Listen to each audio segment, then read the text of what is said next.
IBM 7 हौसला है। Hijack किया, हाईजैक करने की कोशिश की, वह एक फेल्ड अटेम्प्ट था, हाईजैक नहीं हो पाया।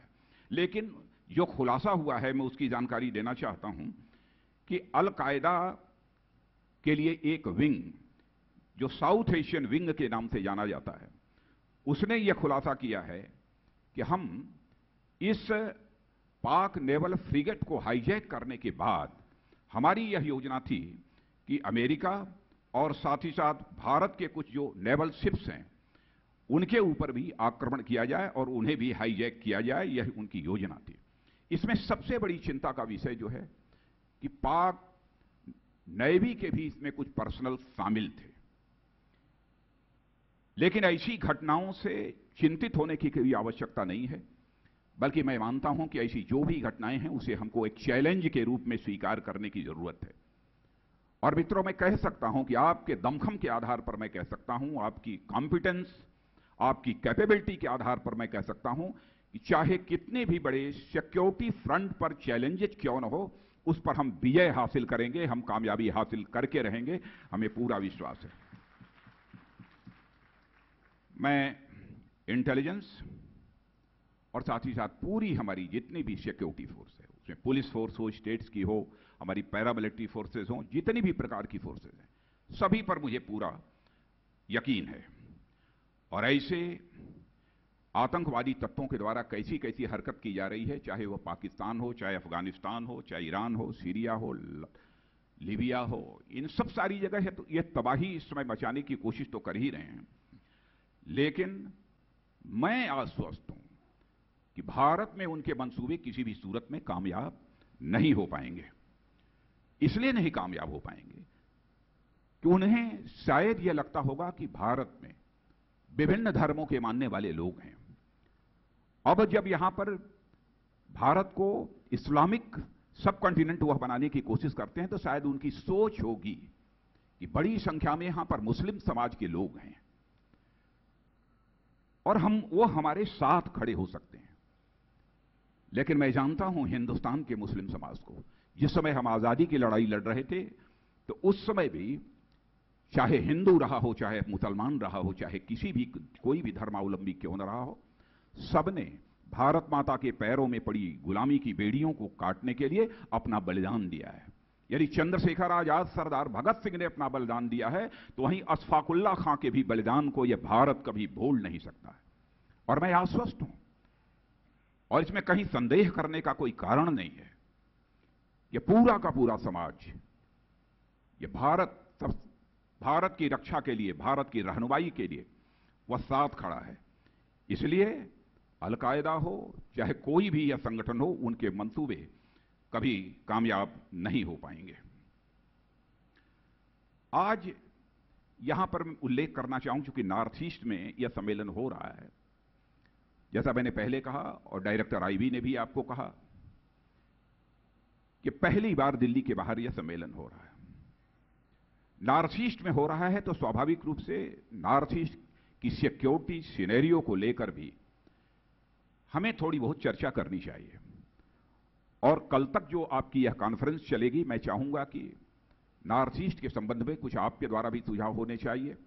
वैसे हमारे प्रधानमंत्री जी आएंगे नॉर्थ ईस्ट के चीफ मिनिस्टर्स के साथ, और जो डायरेक्टर जनरल पुलिस हैं उनके साथ भी उनकी बातचीत होगी, कुछ महत्वपूर्ण सुझाव आएंगे। लेकिन चिंता का विषय है, यहां पर बराबर कभी कभी सोशियो इकोनॉमिक इंटरेस्ट को लेकर कुछ वर्गों में संघर्ष होते रहते हैं, कुछ एथनिक्स आधार पर भी होते रहते हैं, और यह सिलसिला लंबे समय से चला आ रहा है। यदि मैं कहूं कि आजादी हासिल होने के पहले से चला आ रहा है तो यह कहना एग्जैगरेशन नहीं होगा।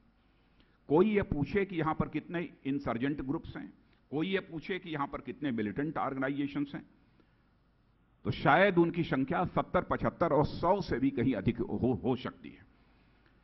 वैसे कई ऐसे संगठन हैं जिन संगठनों के साथ भारत सरकार के प्रतिनिधियों की बातचीत हुई है और उन्होंने सीज फायर की घोषणा भी की है कि हम हथियार नहीं उठाएंगे, हम आक्रमण किसी के ऊपर नहीं करेंगे।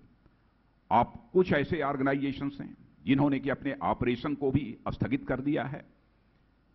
सब कुछ होने के बावजूद मैं यह महसूस करता हूं कि सब कुछ हो जाने के बावजूद सीज फायर हो गया, ऑपरेशन को स्थगित कर दिया, लेकिन उस कैडर के कुछ लोग ऐसे हैं जो कि एक्सटॉर्शन और लेवी का भी, वसूली का भी काम यहां पर करते रहते हैं। यह भी हमारे लिए एक चिंता का विषय है। और लेकिन मैं कह सकता हूं कि हमारे नॉर्थ ईस्ट की जितनी भी स्टेट्स पुलिस है और साथ ही साथ यहां हमारी पैरामिलिट्री फोर्सेस और असम राइफल्स ऐसे तत्वों के खिलाफ वो कड़ी कार्रवाई कर रही हैं, लेकिन फिर भी आगे और अधिक कुछ करने की आवश्यकता है। कारणों के बारे में यदि कोई पूछे कि क्या कारण है, किस प्रकार की इंसर्जेंसी, इस प्रकार की मिलिटेंसी नॉर्थ ईस्ट में है, तो मैं जहां तक समझ पाया हूं कि एक तो सोशियो इकोनॉमिक इंटरेस्ट लोगों के अलग अलग हैं, इसे मैं समझ पाया हूं। दूसरी तरफ मुझे लगता है कि लैक ऑफ डेवलपमेंट, विकास में भी किसी न किसी सीमा तक कमी है। इंफ्रास्ट्रक्चर का डेवलपमेंट इस क्षेत्र में जैसा होना चाहिए वैसा इंफ्रास्ट्रक्चर का डेवलपमेंट भी इस क्षेत्र में नहीं हो पाया है।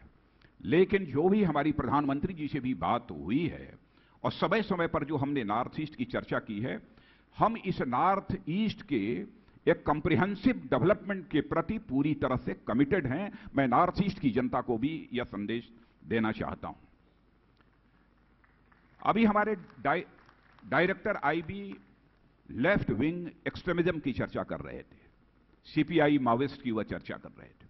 आंकड़ों की यदि मैं बात करूं तो मैं कह सकता हूं पिछले वर्ष जितने राज्यों में इनका प्रभाव था वह घटा है, लेकिन मैं आंकड़ों में नहीं जाना चाहता। मैं तो यह मानता हूं कि हिंदुस्तान का एक राज्य भी लेफ्ट विंग एक्सट्रीमिज्म से प्रभावित है तो यह भी हमारे लिए उतनी ही चुनौती है जितने कि 10 राज्यों के प्रभावित रहने पर चुनौती होती है। हम चाहते हैं कि यह सिलसिला समाप्त होना चाहिए। और आप सबको जानकारी है कि कई बार मैंने आह्वान भी उनका किया है कि यदि कोई बात करना चाहता है, उनके आइडियोलॉग यदि बात करना चाहते हैं तो हम बात करने के लिए तैयार हैं, लेकिन हिंदुस्तान में किसी को हिंसा करने की इजाजत किसी भी सूरत में नहीं दी जा सकती है। 6 राज्य हमारे यहां ऐसे हैं और उसमें 23 डिस्ट्रिक्ट्स ऐसे हैं जहां पर कि अभी हमें बहुत कुछ करने की आवश्यकता है और उस पर कुछ हम लोगों ने विचार भी किया है कि हमारी स्ट्रेटजी यह क्या हो सकती है। और मैं जानता हूं कि इससे निजात दिलाने के लिए हमारी पैरामिलिट्री फोर्सेस और साथ ही साथ स्टेट पुलिस, इनके बीच एक बेहतर कोऑर्डिनेशन है। लेकिन जब कभी ऑपरेशन होता है तो ऑपरेशन में इस बात की भी आवश्यकता है कि लीडरशिप किसके हाथ में हो। हम लोग चाहते हैं कि जो नक्सल प्रभावित क्षेत्र हैं, माओवाद से प्रभावित क्षेत्र हैं, उनमें जो अच्छे हमारे डिस्ट्रिक्ट मजिस्ट्रेट हों, एसपीज हों और वहां पर अन्य जो इस प्रकार के ऐसे पुलिस ऑफिसर्स हों, यह लीडरशिप उनके हाथों में दी जानी चाहिए। मित्रों, प्रारंभ में ही जब मैं बहुत सारी घटनाओं की चर्चा कर रहा था तो जम्मू कश्मीर, इसकी चर्चा मैं नहीं कर पाया था। मैं यहां पर जम्मू कश्मीर की स्थिति के बारे में भी चर्चा करना चाहूंगा, क्योंकि वहां पर यदि आंकड़ों में यदि कोई देखे तो कह सकता है कि पहले से घटनाएं, आतंकवादी वारदातें वहां पर कम हुई हैं, लेकिन अरनिया सेक्टर में भी हाल फिलहाल में आतंकवादियों ने जो कुछ भी किया है उससे आप सभी अच्छी तरह वाकिफ हैं, उसके डिटेल में जाने की कोई जरूरत नहीं है। लेकिन इतना मैं कह सकता हूं कि जम्मू कश्मीर में जो लोकल हमारा यूथ है उसका रिक्रूटमेंट आतंकवादियों के द्वारा पहले जितना किया जाता था, अब आतंकवादी उतना रिक्रूटमेंट वह नहीं कर पा रहे हैं। लेकिन दुर्भाग्य है कि पाकिस्तान अपनी हरकतों से बाज नहीं आ रहा है, क्योंकि जब कभी भी पाकिस्तान के साथ बातचीत होती है तो पाकिस्तान का यह कहना है कि यह नॉन स्टेट एक्टर्स हैं जिनके द्वारा इस प्रकार की हरकतें की जा रही हैं। मैं पाकिस्तान के हुक्मरानों से पूछना चाहता हूं कि यदि वह नॉन स्टेट एक्टर्स के द्वारा इस प्रकार की आतंकवादी गतिविधियां यदि भारत में की जा रही हैं तो आईएसआई क्या यह भी नॉन स्टेट एक्टर है? मुझे यह कहने में रंज मात्र भी गुरेज नहीं है। बहनों भाइयों, स्टेट एक्टर्स का भी भारत को, पाकिस्तान के स्टेट एक्टर्स का भी भारत को डिस्टेबलाइज करने में रोल है। लेकिन जिस तरीके से हमारी सुरक्षा के जवानों ने अपनी भूमिका निभाई है, मैं कह सकता हूं कि जम्मू कश्मीर में फर्स्ट फेज का चुनाव हुआ है, पोल परसेंटेज कितना हाई रहा है। कभी यह कोई कल्पना भी नहीं कर सकता था कि जम्मू कश्मीर में कभी भी चुनाव के दौरान यह पोल परसेंटेज इतना हाई होगा। और मुझे विश्वास है, क्योंकि कल ही मैं श्रीनगर में था और वहां भी जो हमको जानकारी प्राप्त हुई, सार्वजनिक सभाओं की कितनी भीड़ है इसकी भी जानकारी जो मैंने हासिल की, उससे मुझे लगता है कि पोल परसेंटेज और अधिक बढ़ने वाला है। लोगों के अंदर एक भय का जो भाव जितना पहले रहता था, लोग वोट नहीं दे पाते थे, उसमें काफी हद तक की गिरावट आई है। यह सच है। फ्लड के कारण बहुत बड़ी क्षति हुई है जम्मू में भी और कश्मीर में भी, और मैं समझता हूं रिलीफ और रिहेबिलिटेशन का काम तेजी से चलाए जाने की आवश्यकता है। नहीं तो हो सकता है कुछ आतंकवादी ताकतें वहां के नौजवानों को गुमराह करने की कोशिश करें। मित्रों, इन सब सारे संकटों से छुटकारा पाने के लिए मैं समझता हूं कि अब वह समय आ गया है कि हाई टेक का हम सबको प्रयोग करने की आवश्यकता है। डेवलप्ड कंट्रीज में चले जाइए, वहां पर आप शायद ही कोई पुलिस का जवान, सिक्योरिटी फोर्स का जवान बाहर दिखाई दे।